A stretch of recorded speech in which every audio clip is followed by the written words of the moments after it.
আল্লাহ তাআলা বলেন, রব্বানা লা তুআখিযনা ইন নাসিনা আও আখতানা। হে বান্দা, তুমি এই কথা বলো, তুমি অপরাধী আমি জানি, তুমি বড় অপরাধী আমি জানি। তুমি আমল করতে গিয়ে তোমার অনেক ত্রুটি হয়েছে, কি কি ত্রুটি হয়েছে আমি জানি। এখন তোমাকে শিখিয়ে দেই, বান্দা তুমি এই কথা বলো, রব্বানা লা তুআখিযনা ইন নাসিনা আও আখতানা। ও আমার রব, হে আমার প্রভু, আমি তো আমল করতে গিয়েছিলাম, আমি তো নামাজ পড়তে গিয়েছিলাম, আমি তো কোরআন তেলাওয়াতে ছিলাম। আলহামদুলিল্লাহ আলহামদুলিল্লাহিল্লাযী জাআলাশ শামসা ওয়াল কামারা বিহিসবান ওয়ান নাজমা ওয়াশ শাজারা ইয়াসজুদান ওয়া ফাদ্দালা জামানান আলা জামান কামা ফাদ্দালা মাকানান আলা মাকান। ওয়া নাশহাদু আন লা ইলাহা ইল্লাল্লাহু ওয়াহদাহু লা শারীকা লাহু ওয়া নাশহাদু আন্না সাইয়্যিদানা ওয়া সায়্যিদানা হাবিবানা ওয়া মাওলানা মুহাম্মাদান আবদুহু ওয়া রাসূলুহু। أما بعد فأعوذ بالله من الشيطان الرجيم. بسم الله الرحمن الرحيم.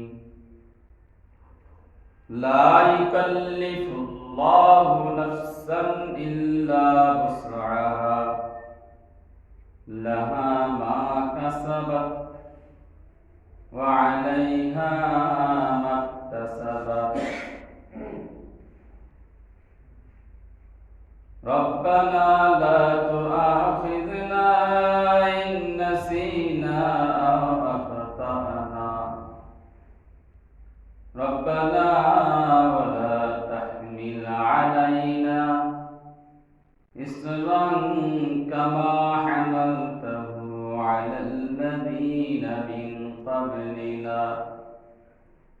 ربنا ولا تحملنا ما لا طاقة لنا به واعف عنا واغفر لنا وارحمنا أنت مولانا فانصرنا على القوم الكافرين. لا يكلف الله نفسا إلا وسعها لها ما كسبت وعليها ما اكتسبت. আল্লাহ তাআলা বলেন লাহা মা কাসাবা, মানে হচ্ছে তুমি যা উপার্জন করো ওইটা তোমার জন্য। যদি ভালো কিছু আসে এটা তোমারই উপার্জন, যদি খারাপ কিছু আসে এটাও কি তোমারই উপার্জন। ওয়া আলাইহা মাকতাসাবাত, আর যদি তোমার জীবনে কোনো ভালো কিছু আসে এটা তোমারই অর্জন, যদি খারাপ কিছু আসে এটাও তোমার অর্জন। আল্লাহ তাআলা একই শব্দ দুই ভাবে ব্যবহার করেছেন। কাসাব মানে মানুষ যা দুই হাতে কামাই করে, আর ইকতিসাবা এটা বাবে ইফতার, আরেকটা শব্দ একই মাত্রা কাফ সিন বা, ওই বাবে ইফতারে নিলে এর অর্থ হয় যা অর্জন করা হয়, অর্থাৎ উপার্জন আর অর্জনের মধ্যে পার্থক্য আছে। উপার্জন হচ্ছে বাহ্যিক আর অর্জন হচ্ছে কি আভ্যন্তরীণ। যেমন কেউ হচ্ছে কবি হলো, কেউ বক্তা হলো, কেউ গায়ক হলো, কেউ হাফেজ হলো, এই যে গুণগুলো এগুলো কিন্তু অর্জন করতে হয়, অর্জিত গুণ। আর উপার্জন কোনটা? যেটা বাহ্যিক, মানুষ দুই হাতে কামাই করে, সারাদিন রিক্সা চালায়, দিন শেষে কত? 1000, 1200, 1500। ইজি বাইক চালায় সারাদিন, দিন শেষে কত? 1000, 1200, 1500, 2000। এটা তার জন্য উপার্জন। আল্লাহ বলেন তোমার উপার্জন তোমার জন্য, আবার তোমার অর্জন যেটা সেটাও তোমার জন্য। লাহা মা কাসাবাত ওয়া আলাইহা মা কাসাবাত। আসলে আমরা দেখি দুই হাতে আমরা কামাই করি, সেটা ভালো হোক খারাপ হোক, কিন্তু আমাদের সিফাত, আমাদের যে গুণটা দেওয়া হয় সেটা কিন্তু পুরো শরীরের উপরেই পড়ে। কোন ব্যক্তি যখন চুরি করে দুই হাত দিয়ে করে, কিন্তু তার দুই হাতকে শুধু দোষারোপ করা হয় না, তার পুরো শরীরটাকেই দোষারোপ করা হয়। যখন তাকে চোর বলা হয় তখন কি তার দুই হাতই ব্যথা পায়? দুই হাতই কষ্ট পায় না? সারা শরীর কষ্ট পায়, কিন্তু কাজ তো করলো দুই হাত। এরকম বলে আমার উপার্জন সেটা দুই হাতে করুক, দুই পায়ে করুক, সেটা আমার জন্য। আল্লাহ তাআলা বলেন তোমার উপার্জন তোমার জন্য, আর তোমার অর্জনও তোমার জন্য। সুতরাং আমি তোমার উপরে কোনো কাজ চাপিয়ে দিই না। লাহা মা কাসাবাত ওয়া আলাইহা মা কাসাবাত। আমি তোমার উপরে কোনো কাজ চাপিয়ে দেই না। তোমার মঙ্গল তোমারই জন্য, তোমার অমঙ্গল তোমারই জন্য। সুতরাং তোমাকে সাবধানতার সঙ্গে চলতে হবে, তোমাকে ঈমান নিয়ে চলতে হবে, আল্লাহ তাআলার বিশ্বাস নিয়ে চলতে হবে, তোমাকে হিসাব করে করে চলতে হবে। ঈমান সম্পর্কে বুজুর্গ জিজ্ঞাসা করতেছে, ঈমান কাকে বলে, তাকওয়া কাকে বলে? বলে তাকওয়া তো ওই জিনিস, মুমিন যখন পথে চলবে কেমন যেন এক হাত দূরে দূরে তার বাবলা কাটা আছে, খেজুর কাটা আছে, যদি হয় সে যদি চোখ বুজে হাঁটে বিপদে হবে কি হবে না? অবশ্যই বিপদ হবে। ওই কাটা তো পায়ে পড়বে, তাহলে কিভাবে হাঁটবে? কত সতর্কতা! বলে একজন তাকওয়াবান ব্যক্তি কোনটা ভালো কোনটা খারাপ সেটা এইভাবে নজর দিয়ে খেয়াল করে হাঁটবে। এর নাম তাকওয়া, এর নাম ঈমান। আল্লাহ তাআলা বলেন তুমি এইভাবে সতর্কতার সঙ্গে চলো, কারণ তোমার উপার্জন তোমার জন্য, আর তোমার অর্জন সেটাও তোমার জন্য। হ্যাঁ, কাজ করতে গিয়ে ভুল হবে কিনা? আমল করতে গেলে যে আমল করে না তার তো কোনো ভুল নাই, আর যে আমল করে তার ভুল আছে। ভুল হবেই। ভুল হবে কি হবে না এটা আল্লাহ জানেন কি জানেন না? অবশ্যই জানেন। হযরত আদম আলাইহিস সালাম তিনি যতটুকু ভুল করেছেন ওই ভুলের বিষয়টা আল্লাহ তাআলা জানতেন কি জানতেন না? অবশ্যই জানতেন। আবার হযরত আদম আলাইহিস সালামের এই ভুলের পরে আল্লাহ তাআলা দোয়া শিখাই দিয়েছেন, তুমি এটা বলো মুখ দিয়ে, আমি মাফ করে দেব। তার মানে যদি কোনো বিচারক অথবা আমার কোনো মুহিব্বিন অথবা আমার কোনো অভিভাবক সে যদি বিচারের ইজলাসে বসে অপরাধীর কানে একটা সংবাদ পাঠায় যে তাকে বলতে বলো, যদি সে এই কথা বলে আমি আজকে তাকে মাফ করে দেব, এটা তার জন্য খুশির সংবাদ না দুঃখের সংবাদ? অবশ্যই দুঃখের সংবাদ। কারণ যিনি বিচার করতে বসেছেন তার মনের মধ্যে একটা মহাব্বত কাজ করতেছে যে আমার সামনে আজকে যে অপরাধী আছে আমি তাকে মাফ করে দেব। আর মাফ করে দেওয়ার জন্য আল্লাহ তাআলা বিভিন্ন ধরনের ওয়ে বান্দার সামনে পেশ করেন। এজন্য আল্লাহ তাআলা জানেন আমরা যখন আমল করতে যাব এই আমলের ক্ষেত্রে অবশ্যই আমার আপনার সামনে ভুল হবে। এজন্য আল্লাহ তাআলা ফেরেশতাদের মাধ্যমে নবী করিম সাল্লাল্লাহু আলাইহি ওয়াসাল্লামের উপরে এই আয়াতেই আবার শিখাই দিলেন যে বান্দাকে একটু এই কথা বলতে বলো, তার কাজের মধ্যে এই ভুল আছে আমি জানি, তার আমলের মধ্যে এই ভুল আছে আমি জানি, আমি যদি তার ভুল ধরি তো তার কোনো নিস্তার পাওয়ার রাস্তা নাই। তো তারে বলতে বলো কি? আল্লাহ তাআলা বলেন রব্বানা লা তুআখিযনা ইন নাসিনা আও আখতানা। হে বান্দা, তুমি এই কথা বলো, তুমি অপরাধী আমি জানি, তুমি বড় অপরাধী আমি জানি। তুমি আমল করতে গিয়ে তোমার অনেক ত্রুটি হয়েছে, কি কি ত্রুটি হয়েছে আমি জানি। এখন তোমাকে শিখিয়ে দেই, বান্দা তুমি এই কথা বলো, রব্বানা লা তুআখিযনা ইন নাসিনা আও আখতানা।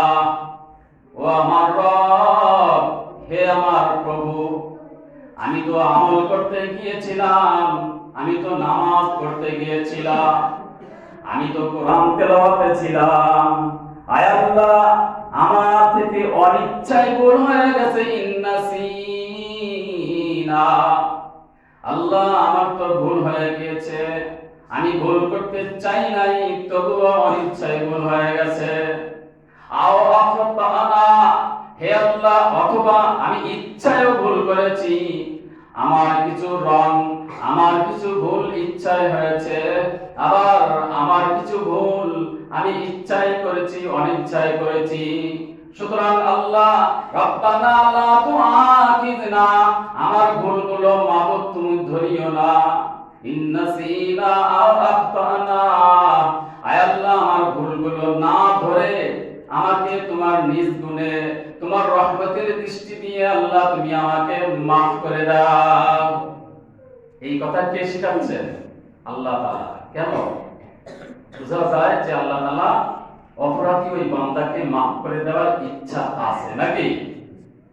তাহলে এটা কত বড় একটা কথা, যে বান্দা আল্লাহর এই শেখানো কথাকে বলবে দিলে ব্যথা নিয়ে, তো আল্লাহ তাআলা সাথে সাথে রেসপন্স করবে, অবশ্যই সাথে সাথে মাফ করে দেওয়ার উদ্দেশ্যই আল্লাহ তাআলা এটা শেখানো নাকি? এই জন্য আমরা মাহে রমজান আসতেছে, বড় সুযোগ। সারা বছরের অন্যায়, সারা বছরের অপরাধ আমরা মনে করে করে আল্লাহ তাআলার শেখানো দোয়াকে যখন ব্যথা দিল নিয়ে আল্লাহ তাআলার কাছে বলবো, রব্বানা লা তুআখিযনা, হে আল্লাহ আমার থেকে ধরিও না, লা তুআখিযনা, হে আল্লাহ তুমি আমাকে ধরিও না। আল্লাহ তুমি যদি আমাকে ধরো আমি সামনে যেতে পারবো না।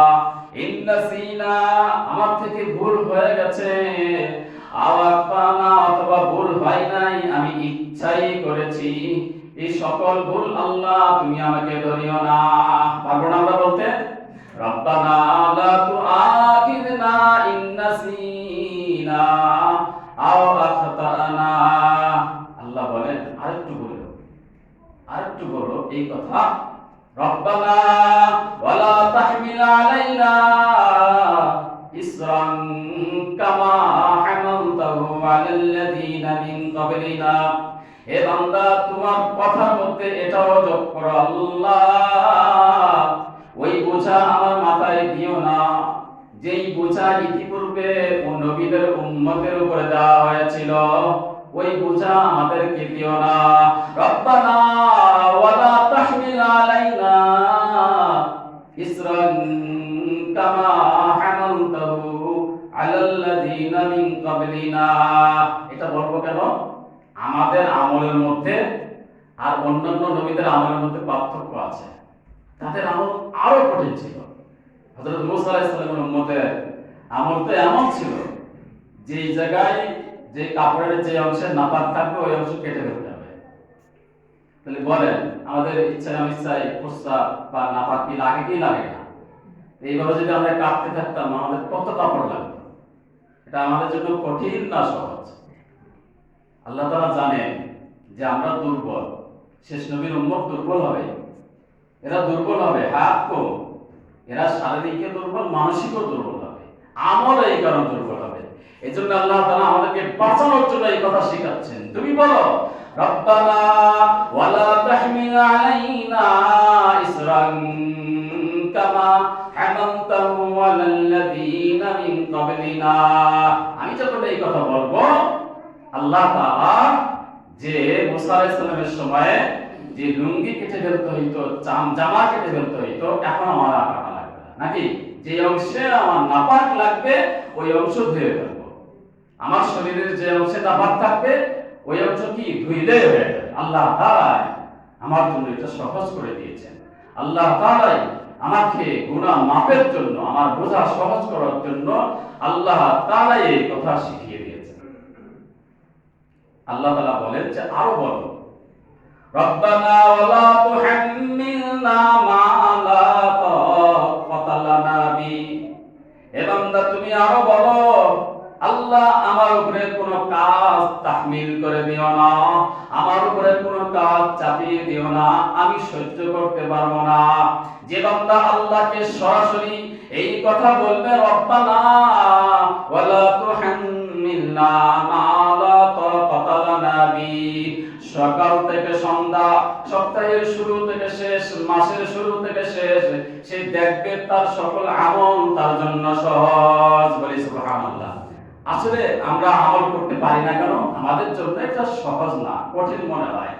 মানসিক ভাবে, শারীরিক ভাবে বিভিন্ন কারণে কঠিন হয়। এই জন্য আল্লাহ তাআলার কাছে যখন বলবো, এই দোয়া করব, রব্বানা ওয়ালা তুহাম্মিলনা মা লা তাকাতা লানা বি। আল্লাহ তাআলা অবশ্যই আমার আপনার আমলকে এমন সুন্দর করে দিবে যে ওই আমল করতেও মনে চাবে, এমন ইন্টারেস্টিং হবে যে আমলের মধ্যে আপনি এত মজা পাবেন যে আরো করতে চান, মনে চাবে যে 5 ওয়াক্তের পরে এবার আপনাকে আমল আরো বাড়াতে মনে চাবে। আর আমল বাড়ানোর মৌসুম এই শাবান মাস, আমল বাড়ানোর মৌসুম মাহে রমজান আসতেছে, এই সুযোগ। নাকি আল্লাহ তাআলা আরো বলেন, তুমি সাথে আরো বলো, ওয়া'ফু আন্না ওয়াগফির লানা ওয়ারহামনা। তিনটা কথার মধ্যে অক্ষ আছে, প্রত্যেকটা কথায় আল্লাহ তাআলা থেমে থেমে বলেছে। ওয়া'ফু আন্না, বান্দা তুমি এই কথা বলো, হে আল্লাহ আমার জীবন থেকে সকল অন্যায় ডিলিট করে দাও, মুছে দাও।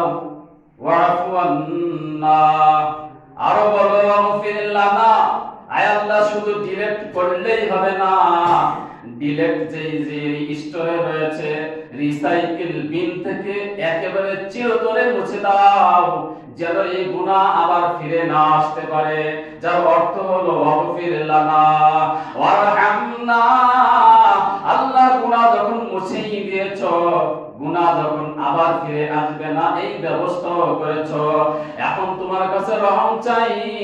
ওয়ারহামনা, আল্লাহ আমার উপরে রহম করো। রহম হচ্ছে এই বান্দা যখন আমলের উপরে থাকবে, এইখানে আল্লাহ তাআলা সাহায্য ছাড়া কখনোই সম্ভব না।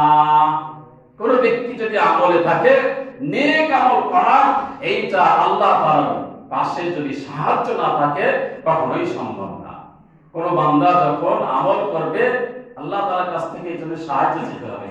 যে কারণে সাহায্য ছাড়া আমার আপনার জন্য নেক আমল করা কখনোই সম্ভব না। আদম আলাইহিস সালাম আল্লাহর কাছে এই কথা বলছিলেন, রব্বানা যালামনা আনফুসানা ওয়া ইন লাম তাগফির লানা, আল্লাহ আমি নফসের উপর অন্যায় করেছি, maaf করে দাও। হে আল্লাহ তুমি যদি maaf না করো আমি ধ্বংস হয়ে যাব। ওয়া তারহামনা লানাকুনান্না মিনাল খাসিরিন, আমি যখন আমল করব ওই আমলের মধ্যে তোমার রহমত নাজিল করো, না হলে আমার আমল করা সম্ভব হবে না। তাহলে আমার আপনার আমলকে সামনে নিয়ে যাওয়া, আমলের গতিকে বাড়ানো, এখানে আল্লাহ তাআলার রহমত আমার আপনার জন্য গুরুত্বপূর্ণ। যদি না থাকে, আমার আপনার ইচ্ছায় শক্তি দিয়ে, কত শক্তিবান মানুষ আছে, স্বাস্থ্যবান মানুষ আছে, তারা নামাজ পড়ে না। আর অনেক দুর্বল মানুষ আছে, রুকু হয় না, সিজদা হয় না, কিন্তু তার দিলের মধ্যে বড় এক ব্যথা, আল্লাহ তাআলার ভালোবাসা নিয়ে সে নামাজ পড়ে। বলে আল্লাহ তাআলা ওই ব্যক্তিকে ধ্বংস করেছেন যার শক্তি আছে, সুস্থ, নামাজে আসলো না। আর একজন ব্যক্তি তিনি কষ্ট করে, রুকু হয় না তবুও চেষ্টা করে, সিজদা হয় না তবুও চেষ্টা করে, পারে না বসে পড়ে, আল্লাহ তাআলা তার দিলের ব্যথাকে আসে আপনি দিয়ে যান। এই জন্য আমার আপনার আমলের মধ্যে আল্লাহ তাআলার রহমতের সাহায্য চাওয়া। আল্লাহ বলেন ওয়াতারহামনা, তুমি আমি আল্লাহ তাআলার কাছে রহম চাও। ওয়াফু আন্না, ওয়াগফির লানা ওয়ারহামনা। আল্লাহ তাআলা বলেন তোমার শেখানো এই কথার সঙ্গে শেষে এই কথাও বলো, আনতা মাওলানা ফানসুরনা আলাল কওমিল কাফিরিন। বলো হে মাওলানা, হে আল্লাহ আপনি আমার মাওলানা, আনতা মাওলানা ফানসুরনা, আল্লাহ আমাদের উপরে আমার উপরে সাহায্য করো, আনতা মাওলানা ফানসুরনা আলাল কওমিল কাফিরিন।